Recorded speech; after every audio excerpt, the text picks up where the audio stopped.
Nabi mendoakan Ibnu Abbas ini, Allahumma faqihhu fid din, ya Allah berikan pemahaman kepadanya, wa alimhu ta'wil, ajarkan Al-Quran itu kepadanya. Tak satu pun ayat dalam Al-Quran itu kecuali Ibnu Abbas ini paham. Ya, lalu dia merutinkan setiap pagi Jumat membaca ayat-ayat saja. Jadi kalau kita katakan, berani kita katakan, siapa yang merutinkannya tidak mengikut pola Nabi, berarti Ibnu Abbas adalah ahli. Ini jalan yang benar itu gimana?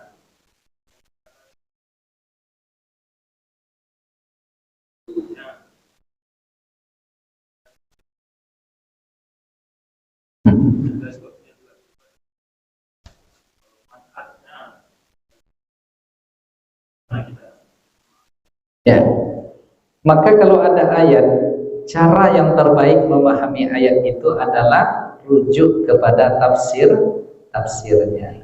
Dan tafsiran terbaik tentang ayat itu jika datang ayat lain yang menerangkannya. Nah, itu kaidahnya Pak Ibu. Ini satu ayat. Macam mana kita memahaminya? Ya tentu dengan keterangan-keterangan orang yang memahaminya, Rasul, para sahabat. Tetapi yang lebih mantap dari itu adalah jika ayat itu diterangkan oleh ayat yang lain. Apa contoh? Ya, jangan berbuat zalim. Ya, ternyata zalim itu diantaranya adalah syirik. Inna zulma la syirkun azim. Inna syirka la zulmun azim. Syirik itu adalah kezaliman yang nyata. Jadi janganlah kalian berbuat zalim. Dan ternyata turunan dari zalim itu adalah kesyirikan. Karena diterangkan oleh ayat lain. Ihdinas siratal mustaqim, tunjukkanlah kami jalan yang lurus. Apa jalan yang lurus itu? Ayat selanjutnya menjelaskan. Siratal ladzina an'amta 'alaihim ghairil maghdubi 'alaihim waladdallin. Jalan yang lurus itu adalah jalan orang yang diberikan oleh Allah Ta'ala nikmat. Ya, orang yang diberikan oleh Allah Ta'ala nikmat.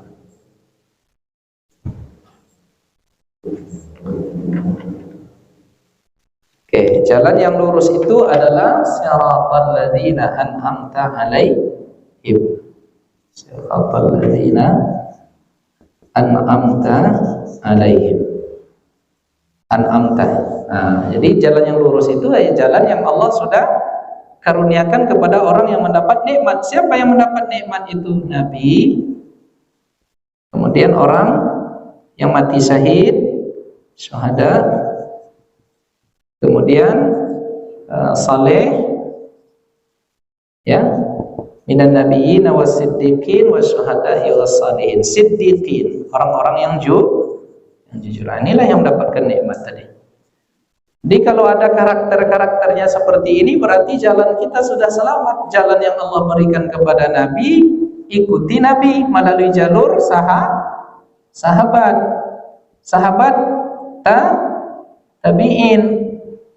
tabi'in diikuti oleh tabi'in, begitu seterusnya. Sampailah dalam masalah fikih 4 mazhab. Dalam masalah akidah 2 mazhab tadi. Nah, kalau ini semuanya terhubung, dah selamat, insyaallah. Mana Pak tadi? Ambil itu ya. Ya, jadi begitu Pak. Jadi jalan Allah yang memberikan nikmat itu mereka para nabi. Para nabi itu bagaimana kita bisa terhubung dengan nabi? Tentu dengan ikut sahabat. Sahabat itu dari mana kita bisa terhubung? Ya tentu dengan dari tabi'in. Nah, maka kalau bersanad ilmu kita, maka kita sudah di jalan yang sudah dibenarkan. Nah, cuma terjadi perbedaan di sini. Sahabat ini kan dalam memahami teks dari Nabi atau bahasa Nabi atau perbuatan Nabi, mereka berbeda pendapat. Yang satu begini memahami teks Nabi, yang satu begini, yang satu begini. Nah, manapun yang kita ikuti dari aneka ragam yang banyak tadi sudah mengikut Nabi. Jangan sesuatu yang lapang lalu ormas kamilah yang mengikut Nabi. Tidak bisa begitu. Ya, hanya metode kamilah yang sesuai dengan Nabi. Tidak bisa begitu. Ya, hanya kaji kamilah yang sesuai dengan Nabi. Tidak begitu. Ada polanya. Nah, siapa yang ngikuti pola itu dah selamat sudah. Polanya itu, Pak. Nah, pola itulah dalam bahasa sekarangnya manhaj. Ya, pola beragama. Maka konsep beragama, Bapak-bapak belajar kepada kami belajar kepada guru kami belajar ke guru di atasnya, seperti kitab-kitab ini.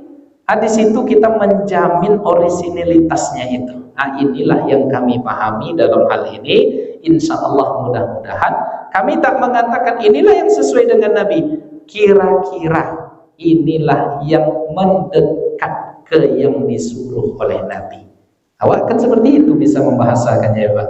Kira-kira, karena Nabi mengatakan qaribu wasaddidu, dekat-dekatkan dan tepat-tepatkan. Kira-kira dalam masalah ini, inilah yang kami bisa untuk mencapai mendekat kepada yang seperti yang disuruh oleh Nabi tadi. Jadi begitu Pak ya. Jadi tidak bisa baca sendiri, simpulkan sendiri, tidak boleh. Kacau balau kita nanti ya. Lalu tidak boleh sesuatu yang lapang kita peras, kita sempitkan. Kamilah yang benar, tidak boleh begitu.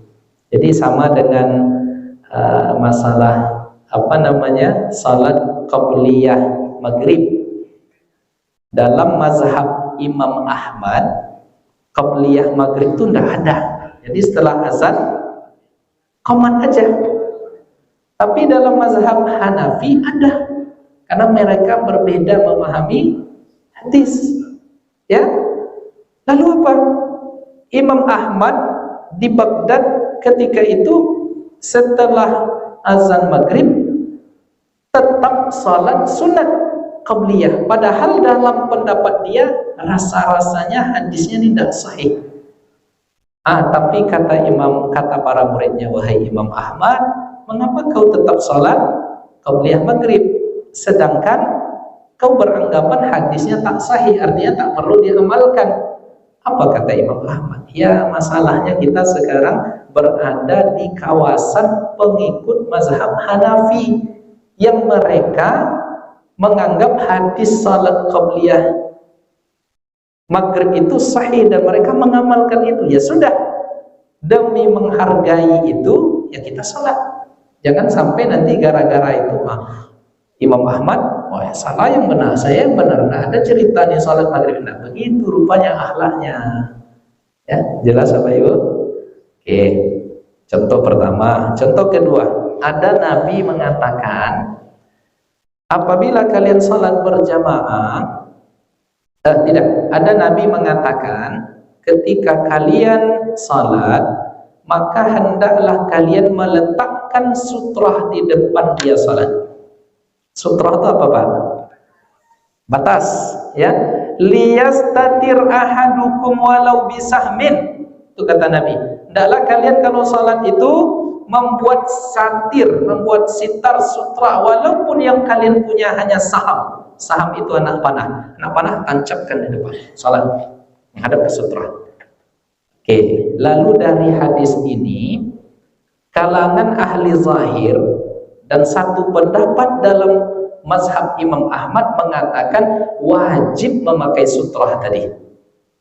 Coba tengok. Dari mana dalilnya? Ya ini dalilnya. Tetapi bagi mazhab yang lain, Syafi'i, Maliki, Hanafi, tidak wajib. Kenapa tidak wajib? Karena mereka memahami hadis ini kan masih ada informasi pembanding dengan hadis Nabi yang lain.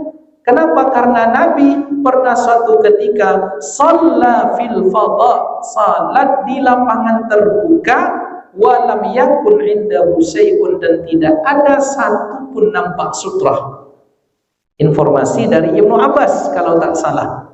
Nah, Nabi membahasakan pakai sutrah, tetapi pada prakteknya Nabi tak pakai sutrah. Nah, berarti dari dua dalil ini kata Imam Syafi'i, yang perintah tadi sifatnya anjuran, berarti tidak wajib. Begitu cara memahaminya Pak. Coba ya, begitu cara mereka, manhajnya begitu. Ya dapat satu hadis, tak bisa satu hadis ini dipakai dulu, kita cari pembanding dulu.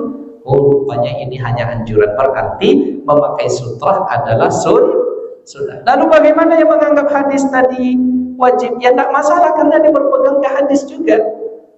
Kan sama-sama memegang hadis, yang satu memegang hadis, yang satu juga memegang hadis yang lain. Jadi beranjak dari satu hadis ke hadis yang lain. Masalahnya sekarang kelompok pertama memegang hadis ini wajib, lalu disalahkannya kelompok yang lain. Kamilah yang benar, wah hadis ini. Nah, itu masalah.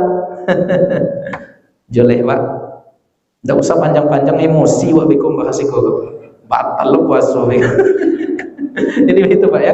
Jadi jalan yang diberikan nikmat itu jalan Nabi. Ya, ini polanya, ini manhajnya. Ya otomatis turunannya orang-orang yang mati syahid, jalannya apa? Jalan perjuangan. Ya, orang-orang soleh jalan hidup.